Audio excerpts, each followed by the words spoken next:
araw, paiigtingin ng gobyerno ang pagtugis sa puganteng si Zaldico kasunod ng impormasyong nagpunta siyang Sweden. Ayon kay DILG Secretary John Vic Rimulya, plano nilang ipa-red flag sa Interpol ang foreign passport ng dating kongresista. Nasa frontline ang balitang yan si Brian Castillo. Isinapubliko ng Supreme Court ang petisyong inihain ni dating Ako Bicol Party List Representative Zaldico laban sa Office of the Ombudsman.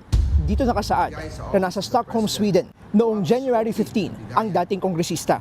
Batayan sa notaryo niko mula sa bayan ng Naka. Ayon kay DILG Secretary John Vic Rimulya, posibleng gumagamit na ng foreign passport si Zaldico. Kaya lumawak ang mga bansa sa Europa na ginagalawan nito. Ang plano ngayon ng mga otoridad, ipa-red flag na rin sa Interpol ang Portuguese passport niko para tuluyang paliitin ang kanyang mundo. So kinukuha namin yung kopya ng passport and then we're going to put it through Interpol na para hindi na siya makalabas ng Portugal at kung lumabas man, mahuli natin. Ang problema ngayon, kinakailangan pa raw munang makakuha ng kopya ng foreign passport niko bago may proseso ang pag-red flag sa Interpol. Hindi rin daw ito basta-bastang mahihingi lang mula sa gobyerno ng Portugal. Kaya tingin niya Rimulya, sa dami nitong pera, hindi malabong madali pa rin siyang makagagalaw sa Europe. Ang Europe naman madali umikot yan eh. Wala nang borders yan eh, di ba? Para umikot ka lang ng Amerika. So hindi siya dumadaan sa passport control.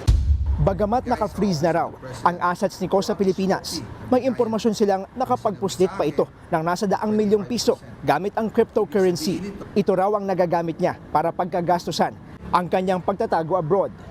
Criminal talaga. Marunong talaga sa krimen.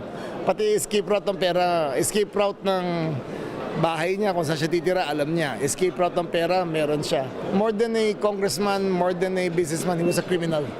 Sa ngayon, naniniwala si Rimulya na nasa Lisbon, Portugal siko at patuloy siyang minomonitor ng intelligence team. Gayunman, aminado ang kalihim na hindi madali ang trabaho ng iilang tauhan ng intel na naroon. Lalo't limitado lang din ang resources nila sa ibang bansa.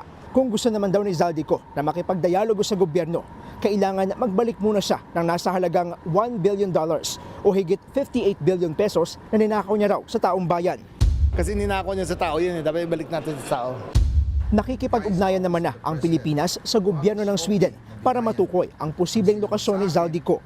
Samantala, umaasa naman si Pangulong Bongbong Marcos na mahuhuli at madadala na sa Pilipinas ang mga taong nagtatago para mapanagot sa batas.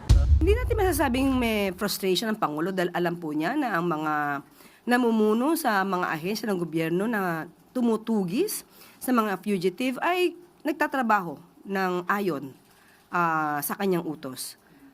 Kinakailangan lang po siguro talagang mas pursigihin pa ang paghahanap sa mga taong nagtatago sa kamay ng batas.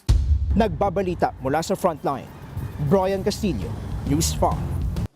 Mga kapatid, Angela Lagunsad Castro po para sa komprehensibo at makabuluhang balitaan at talakayan. Mag-follow at subscribe na sa social media pages ng News 5.